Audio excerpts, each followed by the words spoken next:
Muito bem, e agora a gente vai saber como é essa combinação de estresse e trabalho, já que a gente sabe que decorrente disso tem inúmeras consequências. E como a gente falou que nessa lista das profissões mais estressantes feita nos Estados Unidos, a profissão de jornalista, de repórter também está lá, bem incluidinha. E para falar sobre isso eu converso com um amigo muito querido, um colega que eu admiro muito, que é o Neri de Mello, e que você pode ser que não conheça pelo nome, né, mas conheça como Parangolé. Para os íntimos Paranga, tudo bem, Parangolé? Tudo bem, Soraya, que bacana, viu? Poder estar aqui com você. Esse negócio de Neri, Parangolé, muitas pessoas quando vêm conversar comigo falam, prefere que eu te chame de Neri ou de Parangolé? Eu prefiro que me chame de Parangolé. É mesmo? Mesmo não sendo o nome, mas eu prefiro porque... Meu Deus, é todo dia Parangolé, Parangolé, que lá em casa ninguém me chama de Neri pelo nome. Sério? Né? É Parangolé, tua esposa Paranga, não te chama de Neri? Não. Aliás, quando me chama de Neri, é como a mãe chama pelo filho, pelo nome, completa, né? João Augusto, né? Por exemplo. Mas eu gosto, porque esse apelido veio assim de... Eu ia te perguntar isso, né? De onde surgiu o Parangolé? Né? Porque é o nome que te consagrou na televisão. É verdade. O Parangolé ele foi um apelido dado ainda na adolescência, quando eu fazia parte de um programa chamado Onda Rural, um programa que existia na Rádio Educadora, em Francisco Beltrão, com um dos apresentadores mais criativos que eu já vi no rádio, chamado Adair Detone. E assim, eu ouvi em casa aquele programa, tinha vários personagens, o Trincão, o Cacau, o Pó de Arroz, e aquilo me atraía, porque meu pai que me ensinou a gostar de rádio, né? Acordava de madrugada, ouvia a Rádio Tupi, né? Ouvia a Rádio Globo, ouvia essas emissoras dos grandes centros, e eu ficava menos deitadinho, mas acompanhando. E é assim que acontece, porque a gente gosta das coisas, porque o pai e a mãe gostam. Então aquilo, meu pai me ensinou indiretamente a gostar de rádio. E eu ouvia a Rádio Educadora de madrugada e eu queria conhecer os bastidores daquilo e foi devagarinho que eu cheguei até lá. E quando eu chego até lá, eu ganho então uma liberação para participar do programa. Eu era adolescente, então era meio complicado. Forçosamente, eles me aceitaram. Eles que eu digo a direção. Por conta desses personagens que faziam o programa, aí entrou o Parangolé para contar a piada, mas precisava de um nome artístico. Passa na hora um jornalista, muito amigo, olha para mim e fala, o Neri tem que se chamar Parangolé. E ficou, Parangolé. Aí, evidentemente, que depois eu fui buscar nos dicionários o que significava, e o Aurélio diz que Parangolé, conversa fiada, tá, não tem nada a ver comigo. Puxa vida, né? Mas eu conheci muito do folclore, no Rio Grande do Sul, na Bahia, vai procurar teu Parangolé, outro. E esse Parangolé começou contando piada durante a semana, esse Parangolé se vestia de palhacinho no final de semana para animar a festinha de aniversário dos amigos. E esse Parangolé, como você disse, me consagrou. Tem nome de livro, eu escrevi um livro, Repórter Policial Parangolé nos Bastidores da Polícia, viu que tem Parangolé. Gravei um CD, né, um CD de músicas, Parangolé e Frangolé, um personagem nos moldes do Louro José, que participava do programa. Não acredito. Muito interessante. Isso eu não sabia. Você viu? E se eu não viesse aqui, você não isso, sabia. Viu? Exato. E muita gente que está em casa também nem desconfia. Olha aí, ó, teu passado te condena, Parangolé. E aí depois deu o nome também de Plantão Policial Parangolé, um programa de muita audiência que nós tínhamos no sudoeste do estado e que também me projetou. Me trouxe para Cascavel, me trouxe aqui para a região oeste. Eu estou muito feliz, porque eu soube aproveitar, quem sabe lá, as oportunidades que me foram dadas, mas sempre pagando um preço por isso. E tudo se paga um preço. Exatamente. É aí que eu quero chegar. Como é que você começou a fazer reportagens policiais? E você que escolheu essa profissão ou a profissão que tu escolheu? E depois a gente vai chegar nesse preço aí que você está falando. Eu quero saber quem escolheu quem aí. Eu escolhi. Eu me recordo que eu tinha 13 ou 4 anos, eu sou muito bom de memória. Eu sou muito saudosista, eu sou muito bom de memória para as coisas da infância. Eu me lembro que eu tinha uns 3 ou 4 anos e eu mal falava. E eu vou contar um segredo aqui, já que você está sabendo uma novidade, que era o CD, e quem sabe também o livro aí, eu vou te contar. Eu tenho a minha língua grudada, ela não sai fora da boca. Ué, mas o telespectador pode falar, mas a minha também não sai fora da boca. Só que a minha ela é grudada na ponta. Então eu tinha muita dificuldade para falar quando era criança. Então o médico receitou, através da minha mãe, que eu fosse praticando algumas palavras para exercitar, né? Estamos falando da fonoaudiologia. E eu exercitava essas palavras em casa, e aí eu falava para minha avó assim, vó, a quem eu chamava de madrinha velha, eu falava assim, madrinha velha, eu quero ser um radialista. Porque eu olhava para uma caixa que ligava lá todo dia e saía a voz. E eu era muito curioso, eu imaginava que dentro daquela caixa, chamado o aparelho, tinha pessoas lá. E a minha avó, ela era cega. Era cega, não de nascença, mas deu um problema, deu tétano, e na época não tinha muitos recursos e não era nem opção, morrer ou ficar cego. A pessoa morria ou ficava cega, e ela ficou cega. E ela era minha primeira ouvinte. Então eu sentava na frente de uma penteadeira, telespectador mais experiente sabe do que eu estou falando. Penteadeira é um espelho, cujo espelho, a mulher se senta, né, em frente a ele e se maquia. Hoje, e voltou muito hoje voltou isso, muito, viu? As pessoas estão procurando, exatamente, retrô. Exatamente. E era lá que eu brincava de fazer rádio, pegava, segurava um vidro de perfume e brincava com a minha imaginação. E ela me aplaudia, e eu olhava para ela e imaginava, será que estou agradando? Né? E foi aquela coisa assim, e eu falei, vó, madrinha velha, um dia eu quero trabalhar em rádio. E ela, você vai. Ela acreditava tanto em mim, que ela disse um dia, se o dia que eu morrer, e se eu puder lá do céu te ajudar a realizar teu sonho, pois eu vou te abençoar e realizar todos os seus sonhos. Eu não sei, mas está dando certo até hoje tudo. Espetáculo. Eu quero saber o seguinte, você deve ter vivenciado aí ao longo de todo esse tempo inúmeras situações de tensão, de risco, de estresse. A gente está falando pela natureza até, porque é diferente você trabalhar com a pressão de uma redação, de uma emissora de TV, do jornal impresso, enfim, rádio, tem prazo, né? Enfim, tem uma série de situações que estressam o profissional da comunicação. Agora, tem outro viés também, do profissional que trabalha junto a policiais, junto à polícia, fazendo toda a cobertura de crimes, dessa questão da desigualdade, das injustiças, de onde explode a violência. E você acompanha isso há muito tempo, de perto. Tem alguma situação que você possa falar para a gente que foi mais estressante? Ou como é a tua vida hoje, como era antes, com relação ao estresse do dia a dia do teu trabalho? Respondendo a sua pergunta e para entender melhor essa situação, quem me iniciou na reportagem policial foi ainda no rádio. Foi em Santo Antônio do Sudoeste que nós começamos a brincar com reportagem policial. Brincar no bom sentido que não tinha uma obrigação para aquele editorial. Mas foi daí passando na Rádio Princesa, em Francisco Beltrão, que a coisa foi tomando corpo. E quando eu fui contratado a Princesa para Educadora, eu fui contratado com a condição que eu apresentasse o programa, que era de 1 hora no rádio, imitando a voz do Gil Gomes. E foi no auge, foi em 93, era um sucesso. Né? Gil Gomes gravou a abertura do meu programa, gravou o encerramento, eu tive com ele em São Paulo, conheci ele, os filhos dele. Você imitava bem aquela cor, como é que era, hein? Fala, pessoal que nunca viu, para quem relembrar agora como era. Então eu vou fazer aqui Tá, vamos criar, né? Vamos. Amigos, estamos neste momento para falar para vocês sobre um tema muito intrigante, muito interessante. Estamos falando sobre o estresse profissional. Por exemplo, eu levanto bem cedo e durmo muito tarde. Este é um dos ingredientes para que o indivíduo fique estressado.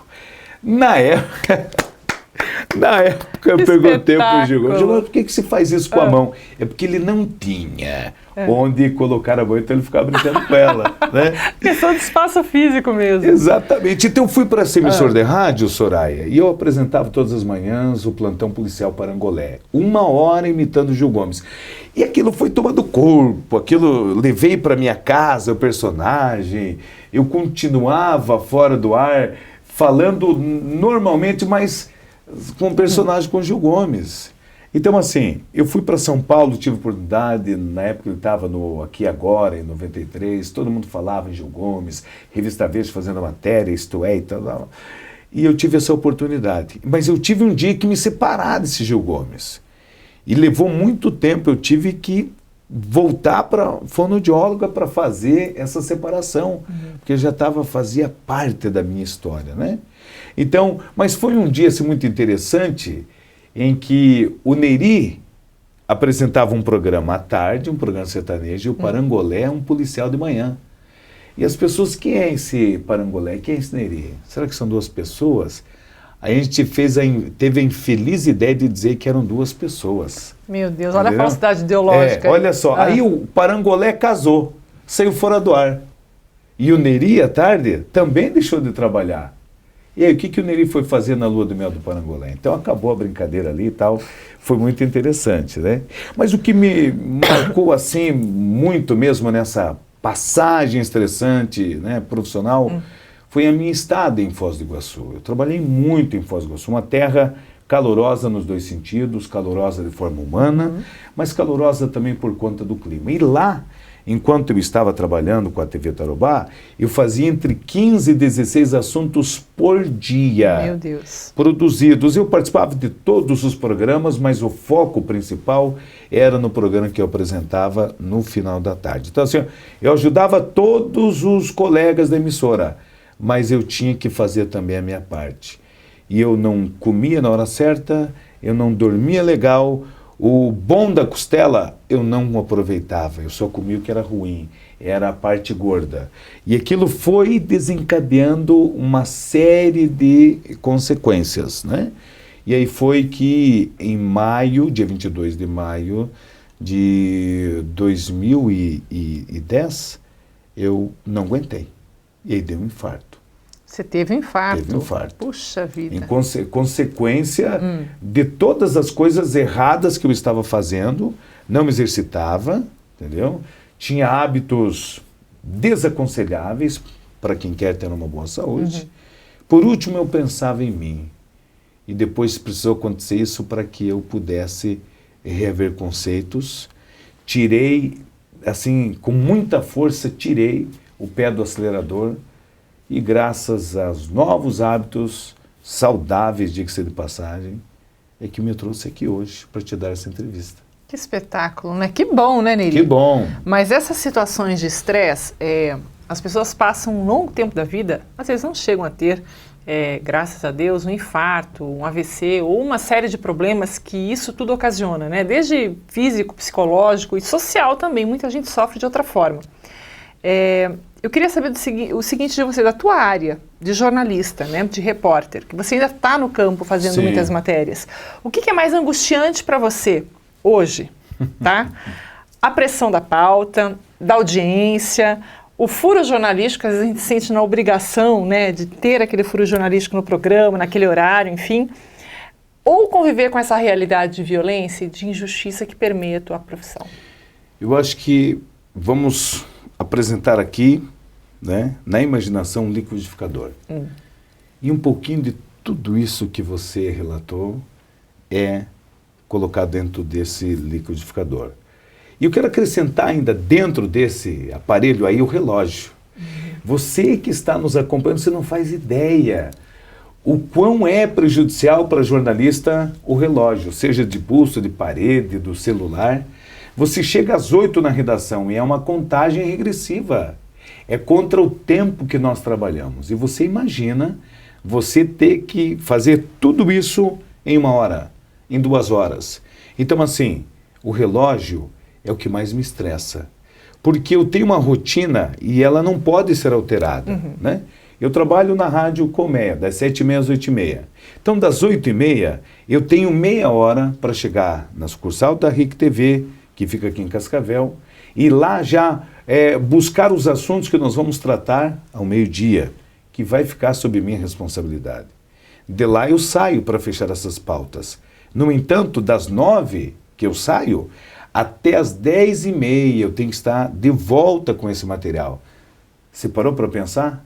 Então eu tenho 1h30 para produzir.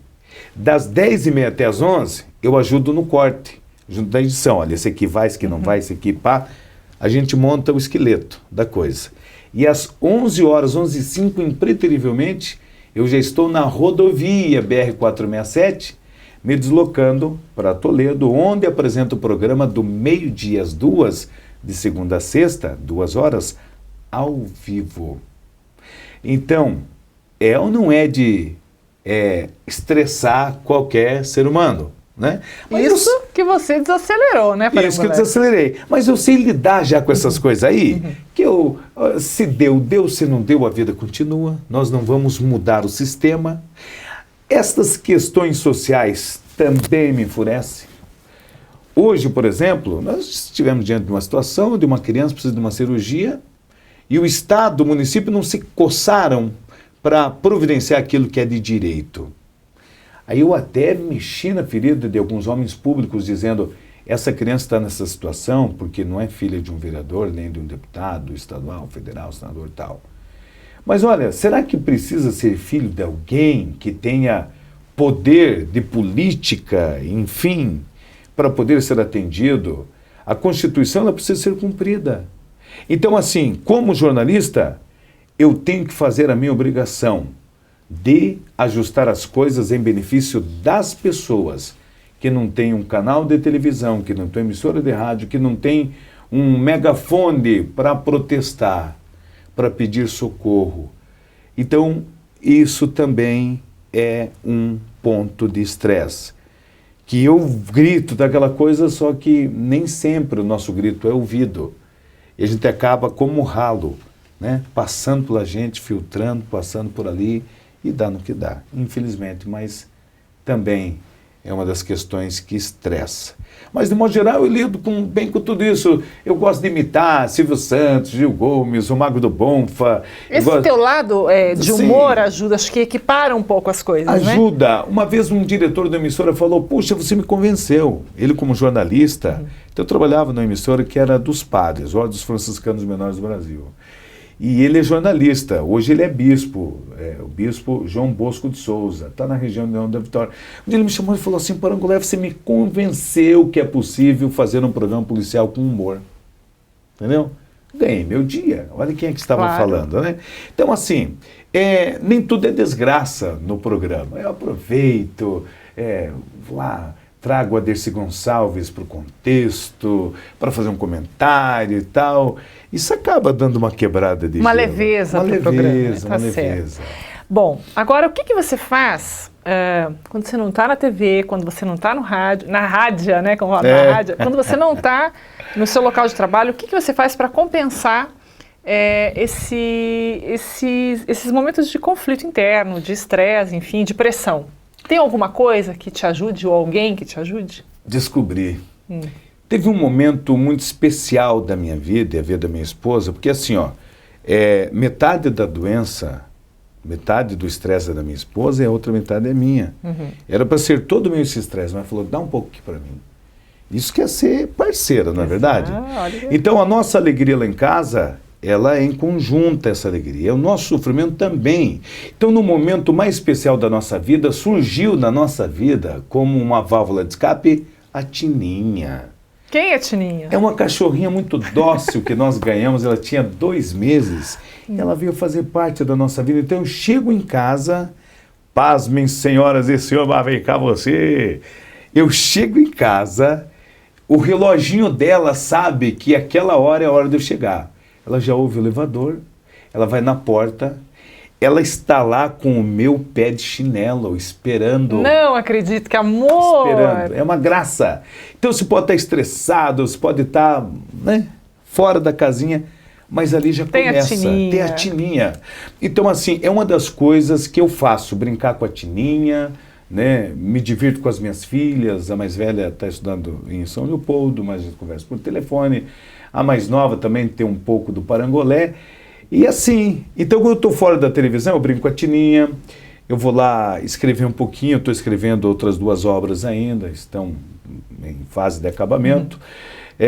Eu gosto de desenhar, entendeu? Você é um excelente caricaturista, né? Diga-se de passagem, uma hora tem que vir aqui mostrar esses dotes. Venho sim, prometo. Então essas coisas traz um alívio para a gente, né? Quando vê, já deu o final da tarde.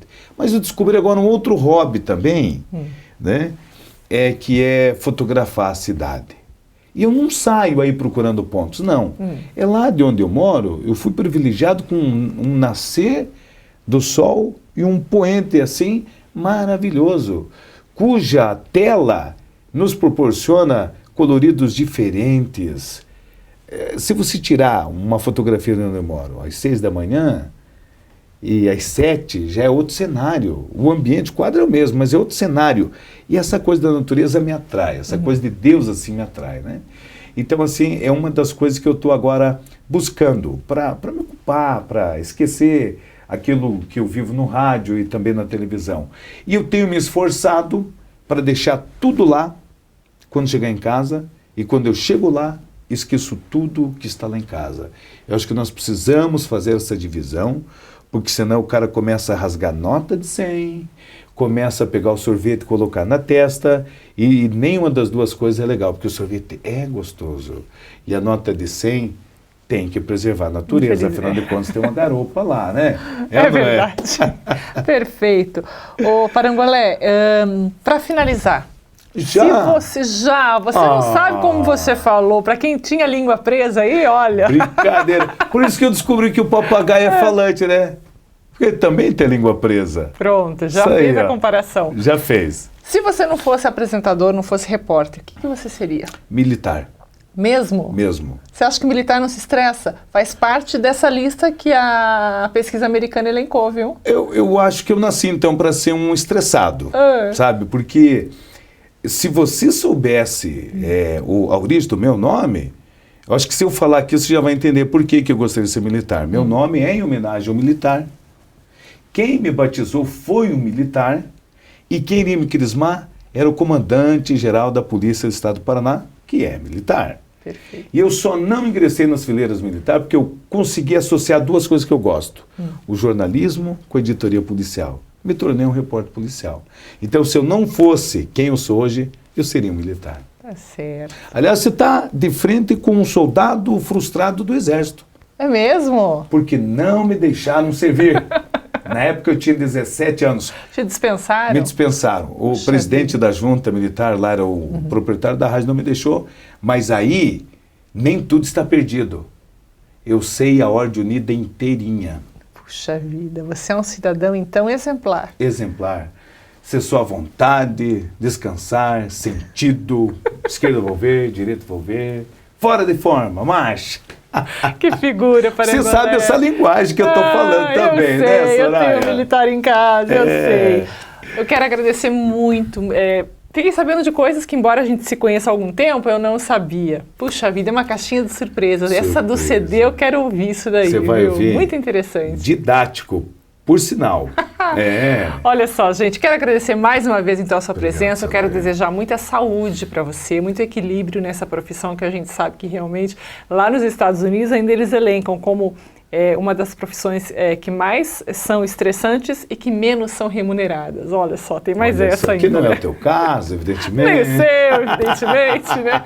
A gente está brincando aqui, mas obrigada mais uma vez. Um grande beijo para a Mari, aquela queridona que você tem em casa, parceirona mesmo. E ela mandou um beijo para você. Que bom, tá? Retribua então. Seja sempre essa pessoa feliz, dinâmica, bem-sucedida, amável, uma jornalista que o Oeste e o Paraná sabe muito bem quem é você. Lá em casa e na casa de todos que nos assistem, pode ter certeza que nós te amamos. Que bom, olha que gostoso. Fez a lição de casa certinho, né? Obrigada, Paranga, um abração. Um beijo.